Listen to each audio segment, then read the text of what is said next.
What is going on, guys? Jack here, and welcome to episode 2 of the Posh Push, here with Peterborough in the Sky Bet League 1. Hopefully you guys are good.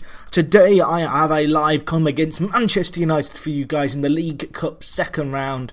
Of course, the League Cup second round, any team who hasn't qualified for Europe within the English Football League system competes in it. Of course, United last season missed out on kind of the opportunity to play in Europe. As a result, they were in the draw, and we got them. So that's the live con for today.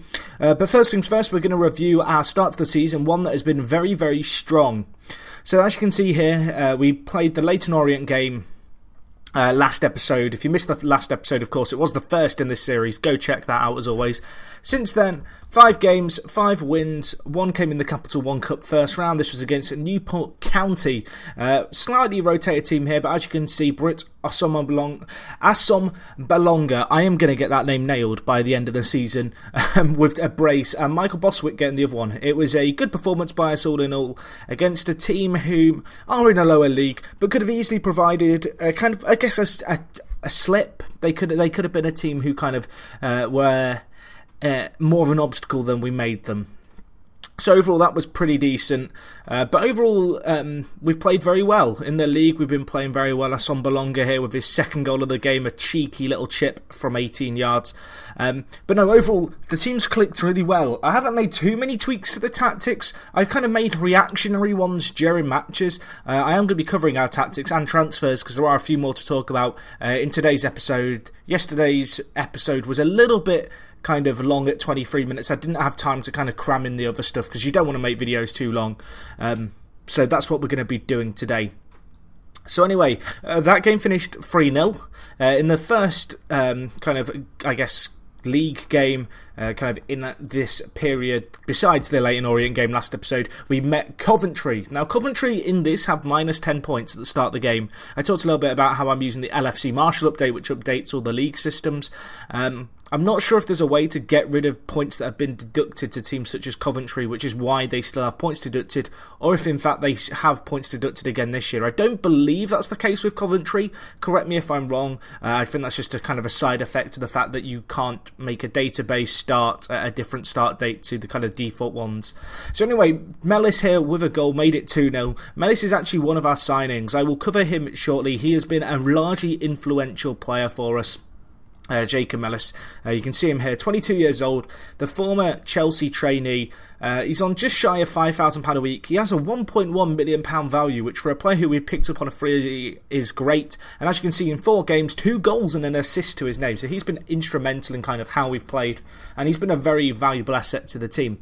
Anyway, the next game following the Coventry game was another home tie, this time against Port Vale. As you can see here, Donald McDermott and Carl Dickinson getting the goals. That was an own goal. A game that we ended up winning 2-1. It was a pretty tight affair, however, we did have more of the ball, and we really capitalised on that.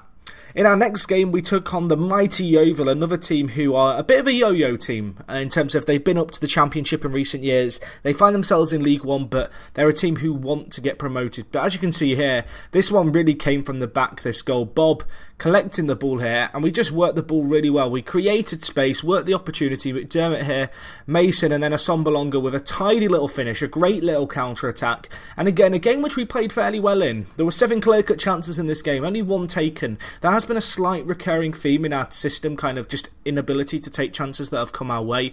But despite that, you know, we've won every game, I guess, so I can't complain too much.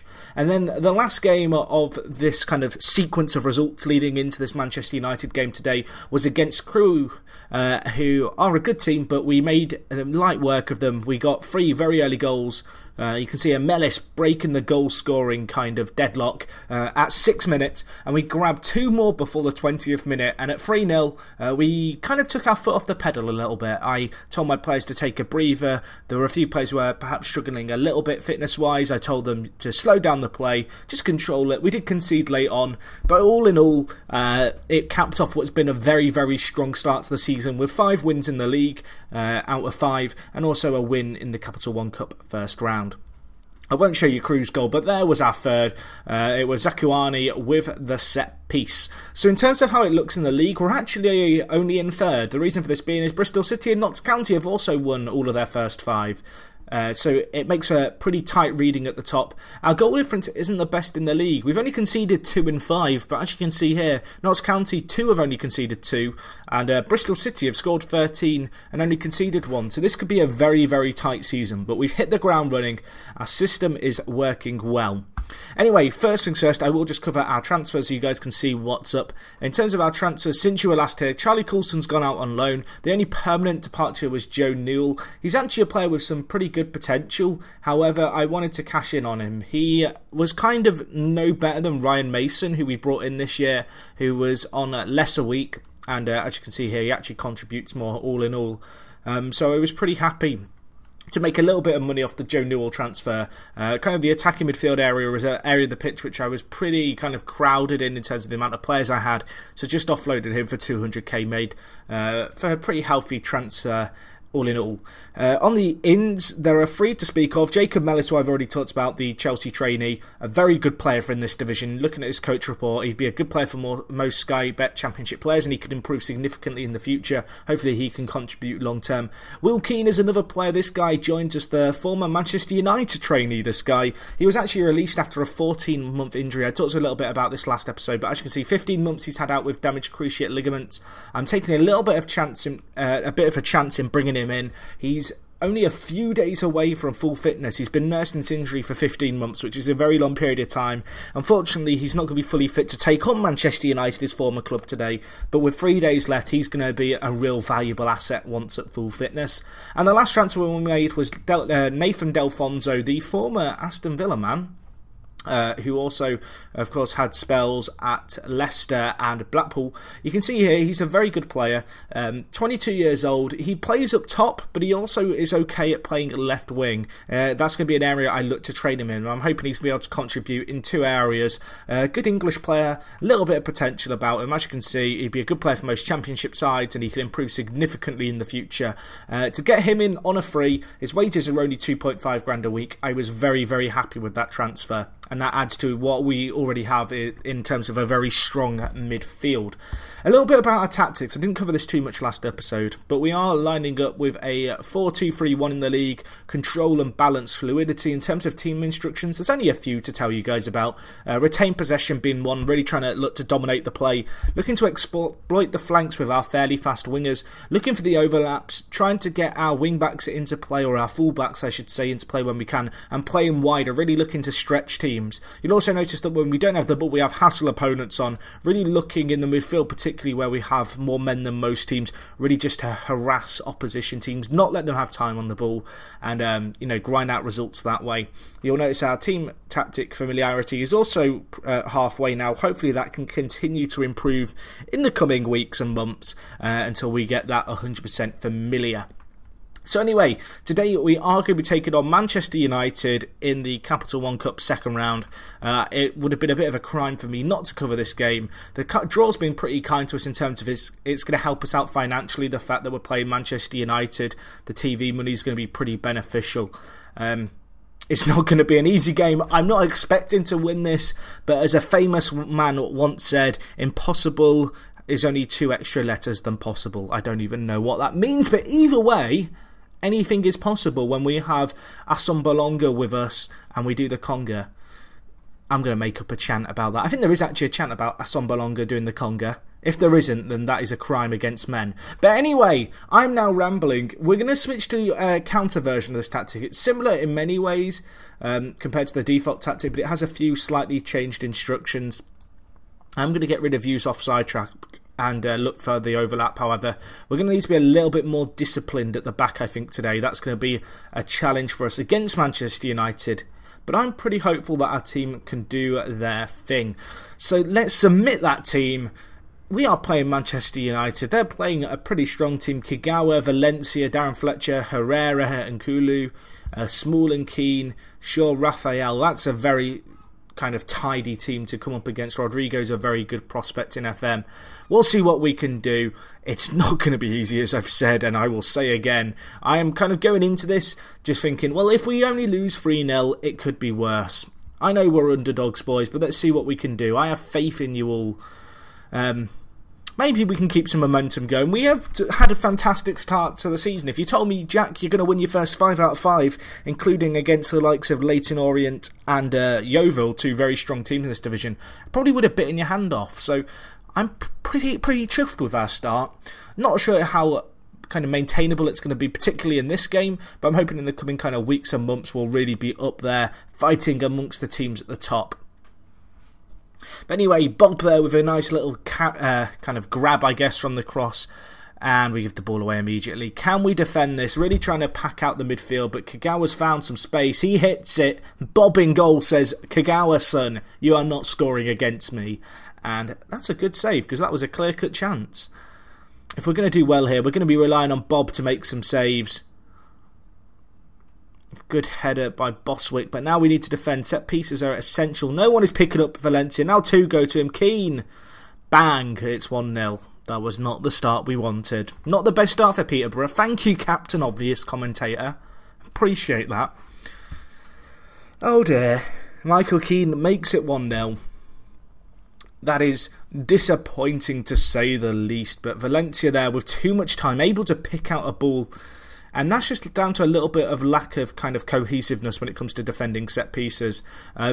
I should point out that my team training that I've currently got it on... Oh, wow, Kagawa scored a screamer.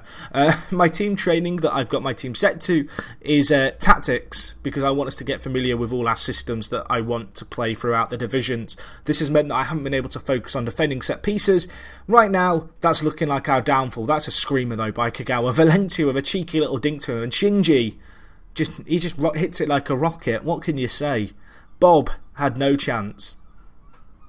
But anyway, we are holding the fort for now. I say for now because there's another replay. Maybe we can find a way back into this game. Go on, Kumalo. Boswick. Mason. We're just going to give the ball away stupidly. Oh, go on, McDermott. Bury this, my son. Oh, he skied it. You do not get many clear-cut chances against Manchester United at Old Trafford. That was one. We've missed a sitter. Embarrassing. Is there going to be another chance though? Mellis, McDermott, redeem yourself. It's in. Keane with the own goal. Oh, it's been disallowed. Oh, wow. Heartbreak City here for the Posh fans. Goal has been disallowed. It was an own goal too, which makes it even more heartbreaking. And now United on the attack. The Peterborough players look disgruntled as now Rodrigo Kagawa Shinji already scored 1. Should have made it 3, but he didn't. We are not doing particularly well here right now. I'm going to be honest. We're not doing particularly well. I'm going to try exploiting the middle for the second half. Let's tell the boys they've been unlucky so far. You've been unlucky, lads. They're loving that. Look at that green team talk.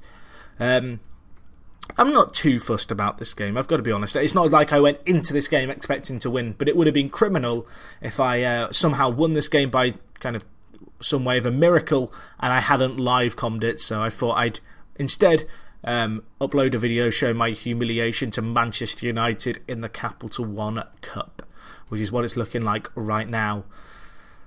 Anyway, there is 25 minutes left, there or thereabouts, if we want to grab something here. But Wayne Rooney's now on the pitch, my word. He scored at a World Cup once, have you heard about that? I'm scared. Valencia cutting inside, don't let him cut inside, don't let him. Good save, Bobby boy. I love Bob in goal. He has a nice easy name to remember. Can we counter here? Go on, a Sombalonga. Oh, well that was anticlimactic. We've had one chance and one shot. We've held the fort well here against United, I've got to be honest. We've surpassed my expectations. I was expecting 4 or 5-0. Mason, Mellis, Sombalonga, Boswick, Mellis, McDermott. Go on. Go on. Mason, a Sombalonga, Lingard with an insane save. That was our chance. We've had 2 clear-cut chances, taken neither of them. We could be in this game. Unfortunately for us, we've not scored, which is kind of a common trend when you lose by a certain amount of goals to 0. Let's make some changes here. Thank you, Captain Obvious Jack. I'm going to go with the risky triple sub, is what I'm going to do. I want to give some of our younger players a chance on the pitch. Maybe get some match fitness in players like Delfonso, who of course we signed on free transfers, so they've not played too much first team football. Still only 2-0. Still only 2-0. It could be worse. It could be better, mind you, but it could be a lot worse. I say that now, they may well score 2 or 3 in extra time. Herrera here, Raphael, Keane, Herrera, Nkulu. Maybe we could get him sent off. That's something to aim for. We're not going to win this game at this point, but if we get Nkulu sent off, I'll consider it an achievement. Darren Fletcher with the big win. Oh gosh, that's Valencia. Save it, keeper Bob. Bob is a hero. 6 clear-cut chances. United only converting 2 of them. One was a set piece. One was a Shinji Kagawa kind of screamer from another set piece, I guess, really. All in all, though, we've done ourselves proud right there. I'm pretty happy with only a 2-0 defeat. That was pleasing. That could have been a lot worse. That could have been a bloodbath. I mean, looking at the stats, probably should have been a bloodbath, but it hasn't been one. We've done a job there, only losing 2-0, and that is nothing to be ashamed of.